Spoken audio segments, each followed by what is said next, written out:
This is the root causes and the most overlooked causes of the thyroid disease, okay? So functional medicine doctors hear this all the time. I went to my primary care doctor and they did a bunch of tests. They told me everything was good. Why do I feel so crappy if everything is good? What we have to understand is the functional medicine world and the traditional medicine world has a different outcome desire. So the traditional medicine doctor's outcome is survival. Their goal is to keep you alive. I'm not against that. If you're not alive, functional medicine doesn't matter anyway. But functional medicine is focused on the prevention of disease and your quality of life. So the medical world is excellent at what they do. They keep people alive. They're very, very good for emergency room infections, stuff like that. They do a fantastic job with that. But by their own admission, they are losing the battle with chronic disease. Since 2013, life expectancy has actually been decreasing, not increasing. Most people believe it's still increasing, but it's not. It's not going down huge, but it is going down, and that's the wrong direction. And so what we need is we need the traditional model to work on what they do so well, emergency room and infections and stuff like that. And we need that part of the equation, no question about it. But we also need a quality of life. We also need to start preventing disease instead of reacting to disease. So what really got me started was a bunch of years ago, I got this email and it said my thyroid test came back all negative. And we'll discuss that here in a minute. And I was told by my doctor that everything is okay. After reading the symptoms of the thyroid issues, I think I might have it, even if my doctor doesn't think so. I have weight gain, brittle hair, I'm losing lots of hair. Sleep is horrible, strange feeling of tightness in the neck, irritability, forgetfulness. So what she was doing is trying to find out, why do I feel like this? And what kept coming up in her internet search was thyroid, thyroid, thyroid. But she had had the test run, the TSH, and it came back normal. And so that's really what we're going to talk about today. So all of this is in the handouts, and we got a picture of it next. I drew out a picture to try to help you understand this. So the thyroid is actually called the HPT-axis. And the H is the hypothalamus. The brain sends a signal to the pituitary. The signal it sends is called TRH, thyroid releasing hormone. And the pituitary sends a signal to the thyroid called TSH. And that's what the doctors are looking at on your blood work. And that's thyroid stimulating hormone. The thyroid uses iodine and tyrosine to make T4 and T3. Thyroid cells are the only cells in the body that can absorb iodine. Thyroid makes 80% of T4 and about 20% of T3. Most of the conversions of T4 into T3 happens in the liver. Some in the cells, but mostly in the liver. Every cell in the body depends upon the thyroid hormone for the regulation of the cell's metabolism. The brain monitors the levels of T4, but mostly T3, and then makes adjustments on what the pituitary should tell the thyroid. So a lot of words, but here's the picture. So let me get my little marker here. So the hypothalamus, the H, okay, so here's the H, and that stands for the H in hypothalamus. So that's your brain. It sends TRH to the pituitary to tell the pituitary, hey, we need more TSH because we don't have enough T3. So the pituitary raises the level of TSH to tell the thyroid to kick out more T4. So the thyroid uses iodine and tyrosine. It makes thyroid, it makes thyroxine, and it makes T4, 80% of it, and it makes T3, only 20%. Now T3 is 4 times stronger than T4. So what the body mostly does is it takes the T4 that comes out of the thyroid, takes it to the liver, and it converts it into T3. And it does that through selenium and zinc and stuff like this. And what your brain is always monitoring is it's always monitoring the levels of predominantly T3. And when it sees that there isn't enough T3, the brain sends a signal, which is the hypothalamus, sends a signal for TRH to the pituitary to kick out more TSH to tell the thyroid to kick out more T4 and a little bit of T3. Now, this is why we put iodine in salt a lot of years ago. Because, you know, if you go back into history, you'll find that goiters were actually pretty common hundreds of years ago. And we didn't want goiters. And so we put iodine in salt because most Americans, anyway, don't get enough iodine. Okay, they just don't get enough iodine. But you also need tyrosine to create T4 and T3. Okay, so this is what happens. And this is the picture of what we just talked about right here. And I don't expect you to remember any of this stuff, but this is what happens in our thyroid. So the H is the hypothalamus, the P is the pituitary, and the T is the thyroid. Now guess what the adrenal system is called? The HPT-axis. So the hypothalamus tells the pituitary what to tell the adrenal to do.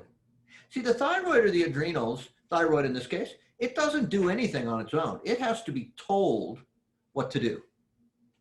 And what tells it is the brain tells the pituitary to tell the thyroid what to do. And that's how the system works.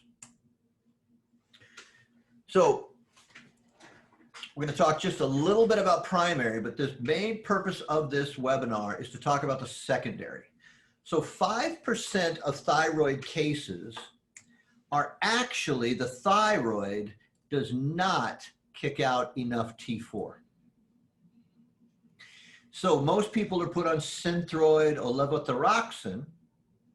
And what is that? T4. So the premise of that drug is if we increase the amount of T4 by the drug, because the thyroid isn't kicking out enough T4, the body should do its job by converting the T4 in the liver to T3, and the T3 levels should go up. Now here's how we know, not always, but most of the time what they're doing isn't working with levothyroxine or Synthroid, is because if the T3 goes up, because the body can convert the T4 into T3 because we added T4 through Synthroid or levothyroxine, the brain should be happy. The brain should say, okay, we don't need as much TSH. And so on the blood test, this should go back to normal. But the traditional medical model uses an elevated TSH to justify the continuing of the prescription of levothyroxine or Synthroid. And right there, it tells you it's not primary hypothyroidism, because if it was, and we add T4 into the equation, your TSH level should go back to normal. But what we see is the TSH level stays high, and that's what the medical world will continue to justify keeping you on levothyroxine or Synthroid, and that's primary. And in primary hypothyroidism, only, where's my mouse? Only 5% of the actual thyroid cases are primary. And that one should be treated with Synthroid or levothyroxine. It should be. I mean, that is the solution. The thyroid doesn't kick out enough T4, so we give you T4 in a prescription. Everything should go back to normal. That's primary. And if you are on Synthroid or levothyroxine and your TSH level goes back to normal and your T3 and T4 level, which most doctors don't look at in a regular blood test, but if the TSH level goes back to normal, you have primary, and Synthroid and levothyroxine is the solution to the problem. But in 95% or more of the cases, that TSH stays high. And why? Because the problem isn't the thyroid kicking out enough T4. They're kicking out enough T4. The problem is in the conversion of the T4 to the T3. And there's several reasons, and we're going to talk about 3 of them today. And so that's what we're going to talk about. So hopefully, if there's any question about primary hypothyroidism, if you throw it in the Q&A box right now, because we're not really going to deal with that one anymore. We're going to go on to the secondary. So if anybody has any questions, just throw it into the Q&A box and I'll answer it right now before we move on. I'll give you a couple of minutes. So primary hypothyroidism is a thyroid that doesn't kick out enough T4. Aaron asked the question of, I don't have a full thyroid. Now, the reason that you may not have a full thyroid may actually create primary hypothyroidism, because if I don't have a full thyroid, my thyroid may not be able to keep up with the amount of T4 that is necessary. So that is possible. But there are tests that we can actually run that will actually show us what's actually going on. Because my wife only has half a thyroid. She actually has Hashimoto's, but her thyroid still kicks out enough T4 at this time. It may not in the future, but hers is. So we'd have to run some tests to see, but the test that we run looking at the thyroid is, we run TSH, we look at TSH. We also run free T4, free T3, total T4, total T3, and we run reverse T3. And we'll talk about what reverse T3 is here in a minute. Okay, let's see. I'm going to read the question so everybody can see it.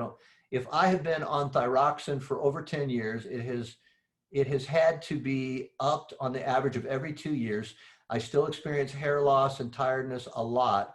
What should I be looking at? Okay, so probably you have one of the secondary reasons. And we're going to talk about the, well, I guess the question is your TSH normal because they have you on thyroxine? And if your TSH is normal now that you've been on it for 10 years, you may have primary. Again, we would run some more blood work to actually look at your reverse T3 and all that kind of stuff. But most of the time, the TSH stays high, which is the telltale sign that you don't have primary hypothyroidism and you may have secondary. So let's go back here real quick. So if my thyroid, if what I'm doing is taking a drug to increase T4, so I got T4, and how do we know that? Free T4 and total T4 on the blood work will be, usually it's high because we're taking it. And if that's the case, but yet our T3 is low, the problem isn't in the amount of T4, the problem is in the conversion of T4 into T3. So usually what we'll see on the blood tests is we'll see high T4 and low T3. And so what this tells us is we got more than enough T4, that's why it's building up, but yet we're still low in T3. Now, most doctors do not run reverse T3, and that's really the telltale sign. So does that make sense to both of you? That if the drug, unless you're on, what is it, Natrothyroid or what's the other one? Natrothyroid, and there's another one, and that includes both T3 and T4. But Synthroid, levothyroxine, you know, those type of things. Armor, that's it. Thank you, Aaron. Armor is the other one that has T3 in it also. It has a little bit of T3. We always recommend, even if you have primary hypothyroidism, that you start on Armor or Natrothyroid, because the T3 will immediately, because it's in the prescription, it will immediately make you feel better. And that's really what we want. But then we need to get to, okay, if we're not putting out enough T4, can that be solved? And sometimes that actually can be solved. So hopefully that answers the question. So thyroxine for 10 years and they're upping it every 2 years, there's probably a deeper problem going on here. But let's go through that. And then at the end, if it still doesn't make any sense, just ask again and we'll try to get that answered. Because that's the whole goal of this, is that you can try to get a little bit of a better understanding of what's going on for you. So why do we care about thyroid? Well, thyroid cancer is the fastest growing cancer in the United States of America. 75% of the people who get it are women. I mean, if you're going to get a cancer and you get to pick, this is a good one to have, because they have a 98% 5-year survival rating for cancer patients, thyroid cancer patients. So, I mean, I always tell people, if you get to pick your cancer, I mean, the best thing would be let's not get one at all. And, but if you got to pick one, this would be a good one to have because the survival rate is so high, okay? So our core values for how we as a functional medicine clinic look at this. With you, we co-create health. This is about giving you the tools so that you don't need the doctor as much. That's what this is about. Health does not come from who we elect. Health does not come from a new type of health plan. Health comes from you understanding what the foundations of health actually is, and then your particulars based upon you and what it can actually do is then you know what you need to do to actually be able to maintain your health. I mean, this is not rocket surgery. We've made it really complicated, but it really isn't, okay? So all chronic disease has a root cause, all of it. I don't care what it is, it all has a root cause. The problem is we're not looking for the root cause most of the time. What we're doing is we're managing the symptoms of disease with a pharmacological drug to manage the symptoms. So high blood pressure. We give you a blood pressure pill, lowers the blood pressure. But the real question is, what's causing the blood pressure to go up in the first place? I mean, that's the real question. And that's what functional medicine is all about. The patient determines the outcome, not the clinician. Healthcare should be about the patient, not the doctor. And what we've done is kind of turn the system on its head. We've made it all about the insurance companies and the pharmaceutical companies and the hospitals and the doctors. And one of the most important things in our healthcare system is the waiting room, right? That's the most important thing, is you get to sit. The average now is a person is waiting an average of 2 hours.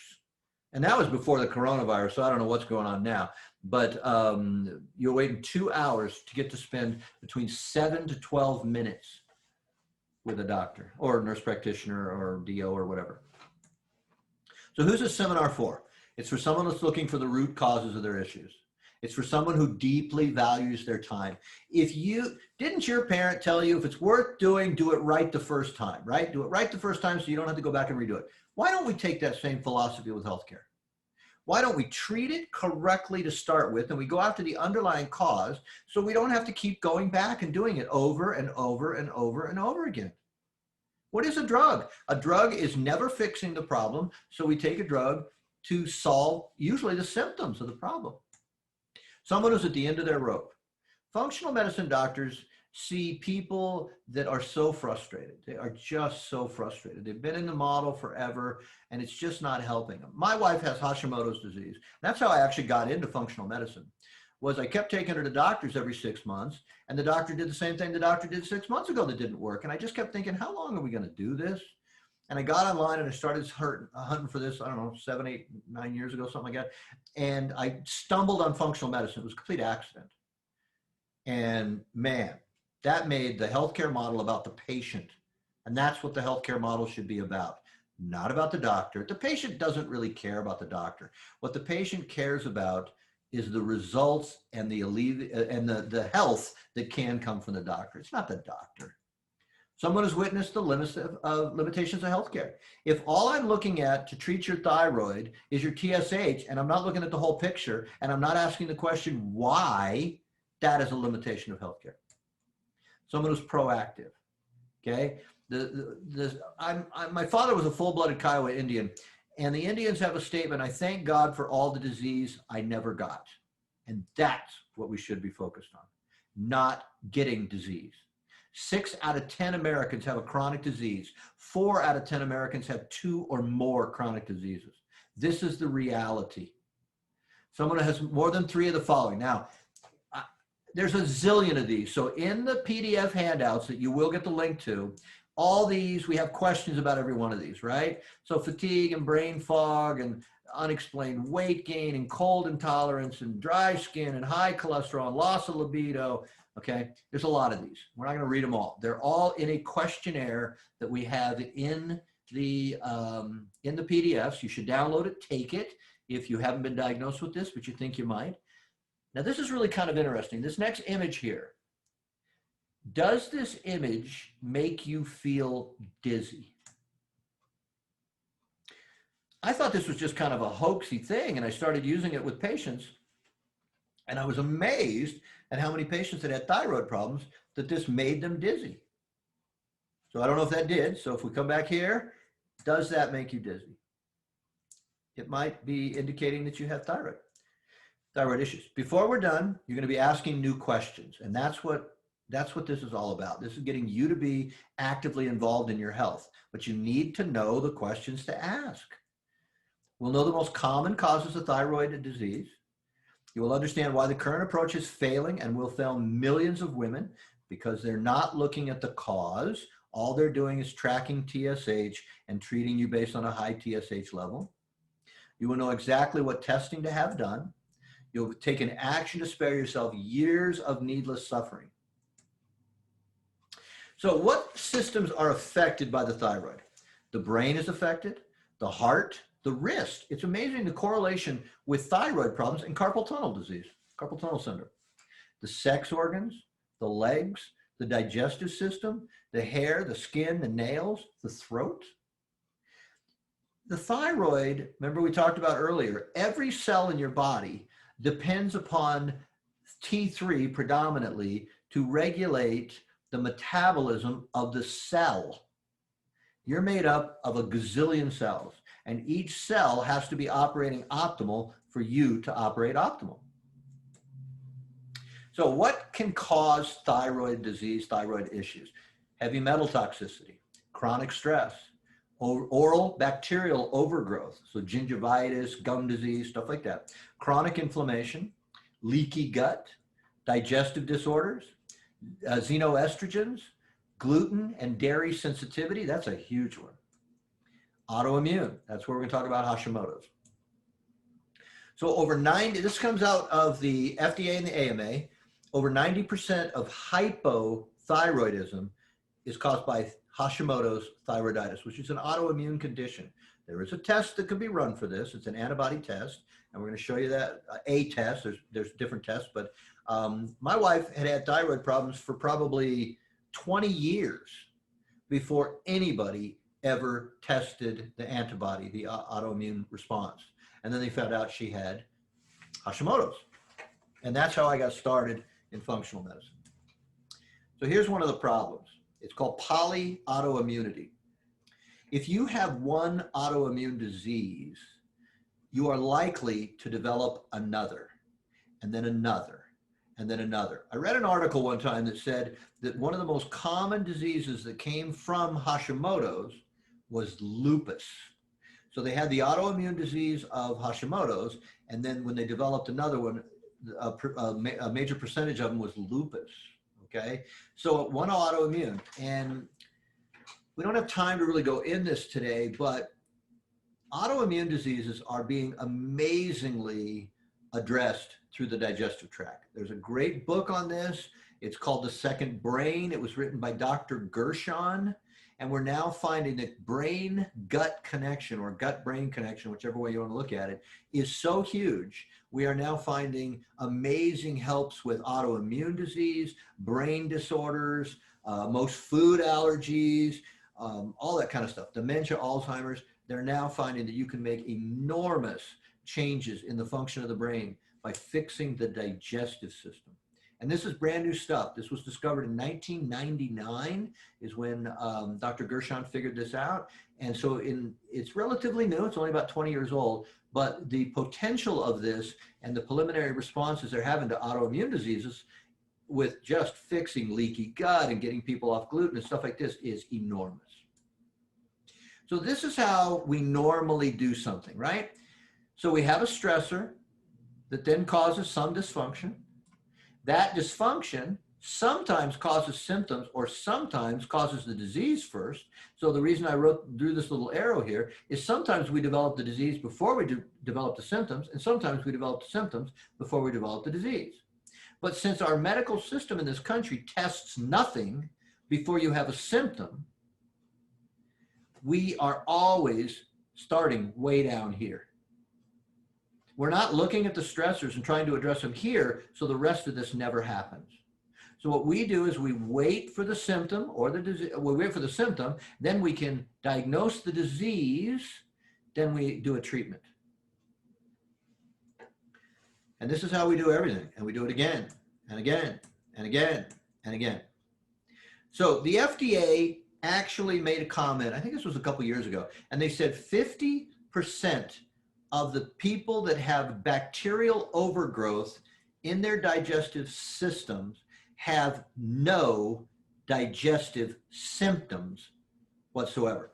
So if you don't have gas and bloating and diarrhea, constipation, and all this kind of stuff, our medical model would never test you. We do not wait for symptoms. We test to get a baseline of where everything is, and we address what happens.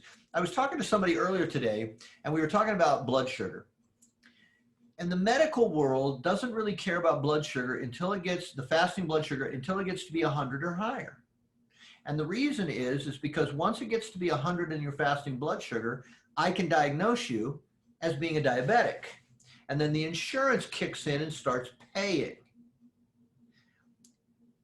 The research actually shows that blood sugar, fasting blood sugar over 86 is actually causing damage to the body. So the functional medicine world looks at 86 as being the top end. So if your blood sugar gets to 90 and we address it, figure out why, and get it back down below 86, we never cause the damage to actually diagnose you with diabetes. And isn't that really what everybody wants? What everybody wants is to prevent disease. They want to stay healthy, not get a disease and then react to it. So this is what I always ask people. I should say, is your and your doctor's, well, I guess this works. Do you or your doctor share the same definition of health? And if your definition of health and your doctor's definition of health is not the same, you need to change doctors. Because if you and your doctor are not working in the same vein towards the same outcome, how in the world are you ever going to be satisfied with your care? Now, the traditional medical doctors aren't taught for prevention. They're taught for survival. I'm not against that. I'm not against that. Hear me. I don't want to live in a world without our traditional medical model. But we need a new model when it comes to chronic disease like thyroid. So this is what I've been saying all the time. So traditional medicine's focus is survival. Functional medicine's focus is in the prevention of disease and the quality of your life. We need them both. The functional medicine doctor cannot prevent disease or give you a good quality of life if you're dead. So we need the survival part. But the traditional medicine keeps you alive. You know, how many people do you know that are alive and they just wish they weren't? Because their quality of life is so horrible. That's what we don't want. Not only do we want to live longer, we want to live better. So there's more than these three, but these are the three major hidden drivers of thyroid disease. So the first is genetics and epigenetics. So this is where we're talking about Hashimoto's, okay? So there is a test. We use a test called the Cyrex Array 14 that looks at genetics and epigenetics. And this is what would actually tell us, do you have Hashimoto's? Do you actually have the autoimmune disease where your system is attacking your own thyroid? Okay, so this is a saliva test, it's a spit test. And it tests a multiple of things, but it also tests the thyroid. That's what we're talking about today. Okay, so this is the first way. If you have the autoimmune response that your body is actually attacking its own thyroid, we need to know that. Because what we're beginning to learn about helping with the digestive system is helping enormously with autoimmune diseases. We used to assume that autoimmune diseases, there's just nothing we could do about that. Not true. We're now finding out that is not true. So number one hidden cause is genetics. It's the autoimmune attacking of its own thyroid, called Hashimoto's thyroiditis. Number one. And ask questions as we go if you have any, because like I say, this is long. I'm not sure we'll have too much time at the end. So feel free. I will keep a watch on the Q&A box as we go. The second way is chronic stress. Now, this is where that reverse T3 thing comes in. So the sympathetic is what we call the fight or flight, right? We've all heard of that. And the parasympathetic sympathetic is called the resting and digesting. Now, human beings are built to live over here 99% of the time. We need a fight or flight. So what we always use is a saber-tooth tiger. So saber-tooth tiger shows up. Well, I don't want to be out here hanging out with the saber-tooth tiger. Hey man, you want a drink or what? I want to be running away as fast as I possibly can. But most Americans live in the sympathetic nervous system all day long. It has become so common that Americans don't even think they're stressed because they've been stressed so much. So let's just look at one of the systems. Let's look at the digestive system when we're in the fight or flight. So number one, the salivary glands, they don't salivate. We're not kicking out saliva to help you mix up your food in your mouth. Why? I'm running away. I'm not thinking about chewing food up when I'm running away. The stomach, we inhibit digestion. Why? I'm running away. I shouldn't be digesting food if I'm running away. Intestines, we inhibit peristalsis. And peristalsis is the movement of food down the intestinal tract. Well, if I'm running away from saber-tooth tiger, I don't want to be moving food down the digestive tract. And we inhibit secretion in the digestive tract, bile to digest fats and enzymes and hydrochloric acid, all that kind of stuff. When I'm running away from saber-tooth tiger, I don't care about any of that stuff. So what we have done in America is we've just repackaged the saber-tooth tiger. And what we now call the saber-tooth tiger is husbands and wives and kids and parents and bills and the election and the coronavirus. Wow, that's a big one right now, right? And so most Americans are in this fight or flight system all day long. So how does this affect the thyroid? Well, when we're in the fight or flight system, we take that T4 and what we convert it into is called reverse T3. The body can't use reverse T3, but there is a test for reverse T3. So, and I just did get a message from the lab and the constituents to test for T3, there's a shortage of them right now. So they're telling us that it's taken a lot longer to process this part of the test. But when we are in the fight or flight, we don't convert T4 into regular T3 that the body can use. We convert T4 into reverse T3. So if I'm stressed out all the time, we have a test for this. It's called the adrenal cortical stress test. And what this does is it tests your level of cortisol and DHEA, because when we are in the fight or flight mechanism, I need to make more cortisol, because cortisol is all part of that fight or flight mechanism. So we test it. We see what kind of level that most people are under with their cortisol levels. And if your cortisol is high, whether you think you're stressed or not, you are. So this is how chronic stress can affect. Now, we need this system. We need the sympathetic system, because if I mean, we don't have saber-tooth tigers anymore, but if I'm driving down the road and somebody steps off the curb and steps into my lane in traffic, I don't need to be moving really slow here. I need to get off the gas, get on the brakes so I can get the car stopped so I don't run that guy down. And that's the fight or flight response. So we need this.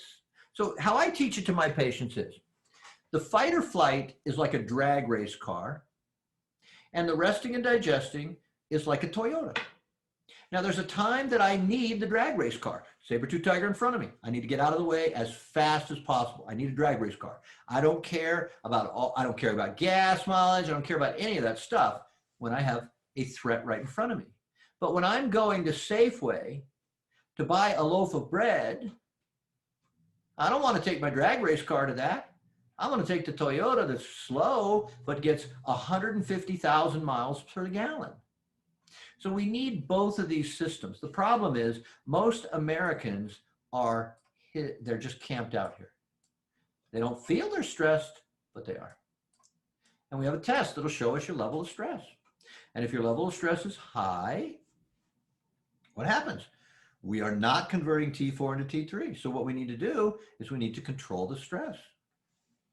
Problem number 2, chronic stress. Okay?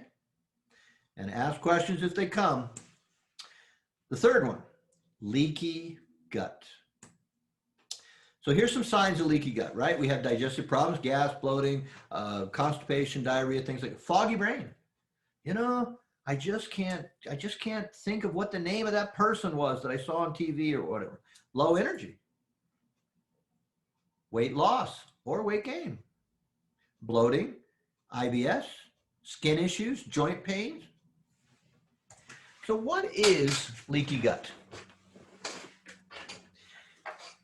So in the human body, in the small intestines predominantly, we have these things called tight junctions. So this little picture shows it like a cotter pin. And what this is doing is holding the cells together. And this space right here is 1 to 3 microns. What in the world's a micron? Well, let's put this in perspective. A red blood cell right down here that we can't even see with the eyes is 7 to 9 microns. So the purpose of these tight junctions is to hold the food inside the digestive tract long enough so that it continues to get broken down so that it can pass through this tight junction, get into the bloodstream, and be taken to the cells to make energy. That's how the system works. But when we have leaky gut, what we have is these tight junctions, space now, is between 2 to 300 microns. So we went from 1 to 3 microns to 200 to 300 microns. Now here's the problem. When it's a big space like this, let's just take peanuts, because everybody and his mother, and this is not every reason why people have allergies to peanuts, but this could be one. Nobody, you go back 50 years ago, nobody had allergies to peanuts. So let's say a piece of peanut that has to be this big to get through the tight junction. But now I got this huge space. So I got this big honking piece of peanut that can pass through this big open space and get into the bloodstream. Now here's the problem. That piece of peanut is too large to be used because it was supposed to be held inside this digestive tract so it gets small enough to be able to go through this tight junction. But now I got this leaky gut. So this huge piece of peanut can pass through there, get in the bloodstream. Well, it can't be used. It's too big. So the body, anything that isn't used by the body thinks is an enemy. And so here's this big chunk of peanut floating around inside my bloodstream, and it can't be used inside my cells to make energy. So the body creates an antibody against the peanut. So now the body is making an antibody to eliminate peanut, and it's not, it could possibly not be because it's the peanut, but because we had leaky gut and the piece of peanut was too large and it was able to get through here into the bloodstream that it shouldn't. So what else does leaky gut cause? One of the things else leaky gut is, how about we have a toxin out here? So I got this big toxin and it's too big to get through this tight junction, but now I got these big spaces. So now this toxin can get through this leaky gut and into the bloodstream, which it was never supposed to, because we're supposed to have all these tight junctions.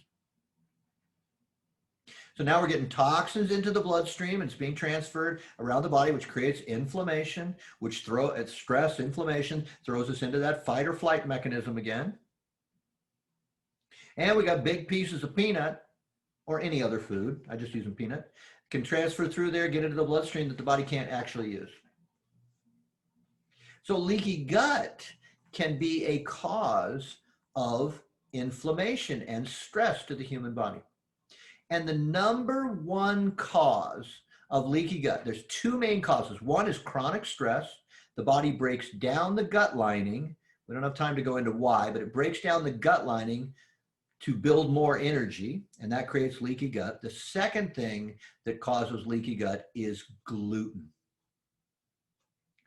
Now, in your PDF handouts, I gave you the actual list of everything that has gluten in it. Because if you listen to what the AMA, the FDA, and our government is telling you, there's only 13 grains that have gluten in it. Now you will see from this list of what I put in there, and this was taken from the book, Dr. Osborne's book, No Grain, No Pain. He's devoted his whole life to gluten. I'm too lazy to do that. So I use his work, I get his book, and I comprised a list for you. So let me give you an example. My wife puts ketchup on everything. I mean everything. And I was standing in front of what it's called, refrigerator one day, and I had the door open, and there on the door is our industrialized size bottle of ketchup. And right on it, it says a Kroger's gluten-free food. Now I knew that wasn't true, but here it said gluten-free, and I thought, well, that's false advertising. That's fraud. That's mislabeling. And so I grabbed it, but here's how it is. If you don't have one of the 13 grains that the government says is the only thing that has gluten in it, you can say your food is gluten-free. Well, how did we have gluten in ketchup? One thing that they put gluten in is called natural flavorings. So there's natural flavorings in ketchup, but the way our labeling laws are in America, they have to tell you what's in your food. So they have to say there's natural flavorings in this ketchup, but they don't have to tell you that they put gluten in the natural flavorings. So I gave you the list. It's in the PDFs, okay? Because to get off gluten is I have people all the time come in and tell me they're off gluten, and I give them the list of what's in gluten, what has gluten in it, and they say, oh my gosh, I guess I'm not off gluten. So here is a journal article, and it is actually tying leaky gut to autoimmune diseases, okay? So this is published studies on this kind of stuff. So here's what you have to do. You have to get the right physician, doctor, and you have to ask them the right questions, and you have to do the right testing, and it goes way beyond TSH. I'm not against TSH. We need to know that number. But if you really want to get to the underlying cause of what is actually causing your thyroid problem, unless you have primary hypothyroidism. But if you do, your TSH level, when you're on your drug, should go back to normal. And it almost never does. So here's what we covered today. It's the fastest, thyroid disease is the fastest rising form of cancer. Polyautoimmunity, so if you have Hashimoto's, that is a springboard to have more autoimmune diseases. The mechanisms of thyroid disease, so you've got primary, we talked about that one at the very beginning, and then the three top hidden causes is the autoimmune disease, chronic stress, and leaky gut. So what are the most common? We just talked about them. The drivers of autoimmunity, epigenetics, chronic stress, and leaky gut. That's what we just talked about. So here's the question. If the current approach is monitoring TSH and building your entire treatment structure around TSH, they put you on a drug, but your TSH stays high, that should be a telltale sign telling you you do not have primary hypothyroidism. Now, there are more causes than what we talked about today. You could have a tumor on your pituitary that causes your pituitary to kick out more TSH all the time, even though you do have primary, but there's tests we can run on that, but that's very rare. But usually, if your TSH stays high and you're on a drug, Synthroid, levothyroxine, something like that, and your TSH level stays high, it's because you do not have primary hypothyroidism, or at least we need to look deeper into what's going on for you. If you say, well, this doctor doesn't know what they're talking about, so I'm going to go to my insurance book and find another doctor, the system is the system. So you can change doctors in this broken system forever, and all you're going to get is more frustration, which is going to create more inflammation and stress, which is going to screw your thyroid up even more.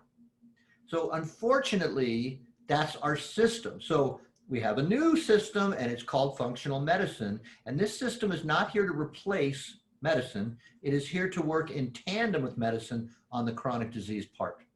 They're offering functional medicine in Cleveland Clinic, Johns Hopkins. I guess Harvard is going to be putting it in their medical school. This is healthcare 2.0. That's what I call this, healthcare 2.0. This is the next evolution. for the new killer of Americans, which is chronic disease.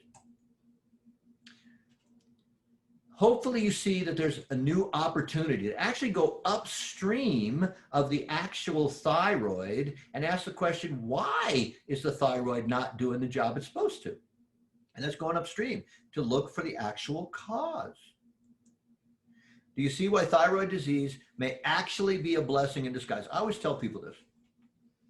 If the thyroid disease gets you to start looking for the actual cause of the problem, you wouldn't apply it just to the thyroid. You're going to start looking for the cause of every single problem you have, and rightly so. We must deal with the cause. So it's the old iceberg thing, right? Everybody knows that 90% of the iceberg is under the water. What's above the water is what we call disease. We call it diabetes and hypothyroid and all these names of diseases, but it's actually what's going on under the water that is important, because that is what is actually causing what's above the water. Now remember, the Titanic didn't pay attention to what's below the water, and how that worked out for them. Not too good, right? And if you continually only allow a system that focuses on everything above the water to be your primary mode of operation against chronic disease, you're in trouble. They're failing by their own admission. They're failing. Do you see hope? Well, hopefully you do, because there are doctors that are actually starting to look at the cause of the problem.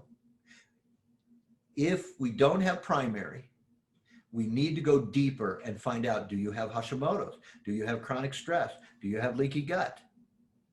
That's what we need to be looking at. So we want you to ask new questions. Do you now know the most common unknown causes of thyroid disease? Autoimmune, chronic stress, leaky gut. Those are there's more than that, but those are the three biggies. We find probably 80% of our patients that don't have primary, they have one of those three. Do you understand why the current approach is failing and will fail millions of women? It will, because all they're looking at is TSH. Unfortunately, we've made our healthcare system an assembly line process.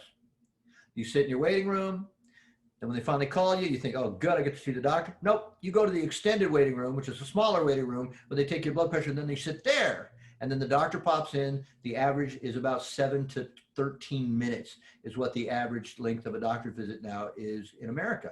And nobody's going to solve your problem in 7 to 13 minutes. I don't care who they are. You have to spend the time with the patient to get to the underlying cause. You have to ask the question.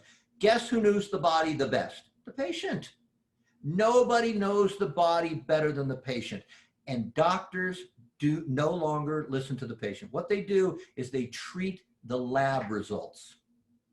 Now, I'm not against labs. I think labs are wonderful tools. But they're no longer treating the patient. They're treating the lab results. I want to treat the patient with their lab results, because the patient is the key here. And this entire system that we call medicine should be based around the patient, not around the insurance companies, the pharmaceutical companies, the doctors. It shouldn't be based around that. So what testing should we have done? Okay, we need to do the genetics testing to find out if you have Hashimoto's. We need to do a zonulin test to find out if you have leaky gut. We also need to do a SIBO, small intestinal bacterial overgrowth test, or what's called a GI map test, to find out, do you have issues in your digestive system, right? One of the leading causes is leaky gut, which is a digestive problem. Well, there are other digestive problems that can also cause thyroid problems. So that's kind of, those two are kind of the same. And then the adrenal test, which tells us about whether you have chronic stress or not. These are the tests that you have to run if you're going to actually get to the cause of your thyroid problem. So we have a system to get to the root cause. We have a free discovery appointment. I tell everybody, we can do it Zoom, we can do it online, we can do it in the office if you want, but it's free. You shouldn't have to pay money to find out that functional medicine is not a good fit for you. I tell people our discovery appointment is about three things. Number one, it's about me interviewing you to make sure that you have something that I can help. I mean, you may have something that I can't help. I'm not here to be that. Number two is to get your questions answered. And then to see if it's a good fit for you. And then number three, you need to interview the doctor. is this somebody that I want to work with? So we also just put in a mentorship program less than a week ago, and it allows you to pay, because the big problem with functional medicine has been cost. That's the cost. Insurance doesn't cover most of this. And so we put together a mentorship program that allows you to break up the cost over the length of your program, trying to make this affordable. We've also put together a group mentorship, which lowers the price even farther because we have groups of 20, no more than 20 going through at a time. So we can do a Zoom call, just like what we're doing here. We can do Zoom to where there's lots of people listening in. We do our presentation, stuff like that. Or we have an individual mentorship program that you can do also. And in the PDF handouts, we actually have the list or the summary of all the programs that we have inside here. There's many different ways to come into the clinic here. One of the tenets of functional medicine is to teach you to need me less. Health is not you keep coming and seeing me. Health is you understanding what health really is and how you need to address it with your body, and then give you the tools that you can deal with this for the rest of your life. But doc, wait, what can I do today to feel better? I mean, that's all great, but I feel like crap. And I need to know, is there something that I can do today to feel better? Well, thanks for asking, there is. And it's called a gluten-free diet. 88% of people reported feeling better that had thyroid issues on a gluten-free diet, but only 3.5% of them actually had celiac disease. Now, Synthroid, which at the time this was done, was the #1 prescribed drug in the world, but only 43% of the people on Synthroid said they felt better. So you had over twice as many people feeling better on gluten-free than did on the drug. So basically 86% of people saw an improvement in their digestive symptoms, 67% saw an improvement in their energy, 60% saw an improvement in their mood, 52% saw an improvement in their weight. This is a simple thing that you can start today. In the handouts, I gave you the list of all the foods that have gluten. It's not easy. I won't kid you. This is not easy. But if your quality of life is worth it, you should really look into this. And this is something that you can do today to feel better. So let's start getting to where you feel better, and then come in here and we can actually help you get to the cause of what is your cause of your digestive issues. So this is kind of our treatment map. We start with the neuroendocrine system, okay? And this is your fight or flight. This is all of that stress, stuff like that, brain chemicals, right? Then we move to the GI system, and then we move to the detoxification. That's the normal functional medicine that we use in this clinic anyway. And you'll notice, here's these tests. The salivary cortisol test, that's the one for stress. The SIBO and the CDSA, that's the one for GI. So you have an option today to stop the madness. You can go online and book your discovery appointment. You can call my clinic and book your discovery appointment. The only way that this is ever going to make a lasting difference for you is if you take the first step.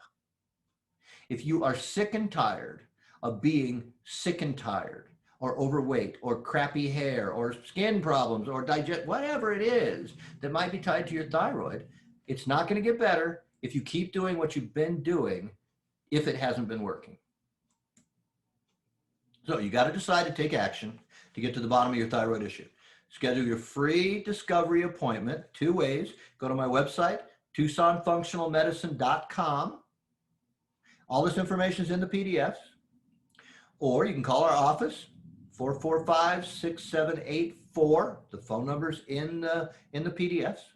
And you can make an appointment. It's free. I don't think you should have to pay money to find out that functional medicine isn't going to work for you. You should be able to find that out without spending money. So we give it away for free.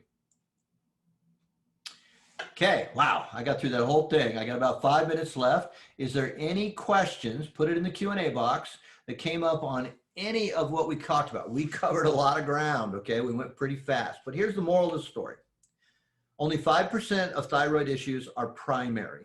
If you have primary, more than likely the solution is Synthroid, levothyroxine, whatever. But most people don't have that. Most people have an underlying cause that is messing their thyroid up that in our normal system does not get addressed. Okay? Well, thank you, Aaron. I'm glad you appreciate the info. And the name of the game is functional medicine is about empowering you to be able to make the right decisions for you. Nobody can